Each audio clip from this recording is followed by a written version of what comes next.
दोस्तों, कश्मीर के भारत में विलय के बाद नेहरू ने दूसरा बड़ा पाप किया। कौन सा पाप किया? पाकिस्तान ने भारत पर आक्रमण किया, कश्मीर के एक हिस्से को ले गया।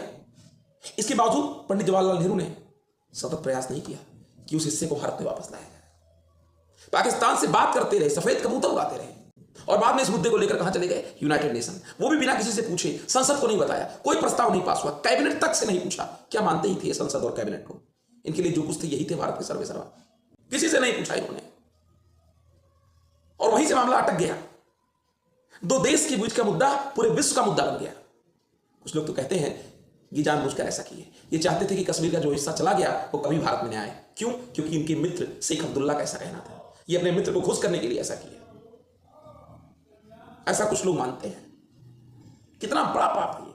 और इतना सब कुछ होने के बाद, पाकिस्तान का चेहरा नकाब उतरने के बाद, पंडित जवाहरलाल नेहरू ने पाकिस्तान के साथ सिंधु जल समझौता कर दिया। एक तरफा समझौता, भारत के हिस्से का 80% पानी पाकिस्तान को दे दिया। कितना बड़ा ये पाप था, कहां से ये न्याय उचित है? और उसके बाद सबसे बड़ा पाप अभी हमारे सुप्रीम कोर्ट ने किया। कैसे बताता हूं।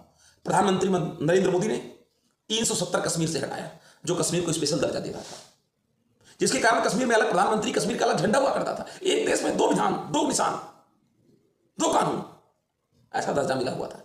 प्रधानमंत्री नरेंद्र मोदी ने अपनी शक्ति से, अपने सामर्थ्य से, इच्छा शक्ति से 370 को समाप्त किया, 35 को समाप्त किया। इस पर भी कांग्रेस ने बहुत छाती पीटी, बहुत रोना रोया, सुप्रीम कोर्ट तक मामला गया। सुप्रीम कोर्ट ने साफ साफ कहा कश्मीर का भारत में विलय और 370 का हटना ये बिल्कुल असंवैधानिक नहीं है।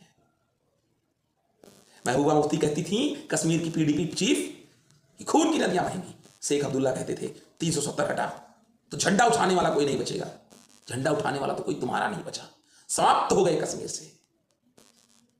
और इन्हीं लोगों के कारण कश्मीर अशांत था। आज पत्थरबाजी क्यों नहीं होती? आज आतंकवादी घटनाएं क्यों नहीं होती? लेकिन हां, ये जो इधर जो घटनाएं हुई, जो पहलगाम हुआ, 32 लोग जो मारे गए, उसका कारण भारत का सुप्रीम कोर्ट है। सुप्रीम कोर्ट ने जबरदस्ती सरकार को विवश करा कि वहां चुनाव कराइए, बिना वहां की ग्राउंड पोजीशन कंडीशन जाने कि माहौल है कि नहीं। क्योंकि वहां जो लोग सत्ता में रहते हैं, शेख अब्दुल्ला का बेटा, ये लोग अलगाववादियों को सपोर्ट करते हैं, आतंकियों को सपोर्ट करते हैं। लेकिन सुप्रीम कोर्ट ने जानबूझ करके सरकार पर दबाव डाला, चुनाव कराइए। सरकार ने संविधान की मर्यादा रखते हुए चुनाव कराया, लेकिन उस चुनाव का क्या परिणाम है? तब से कितनी घटनाएं हो चुकी, सोचिए।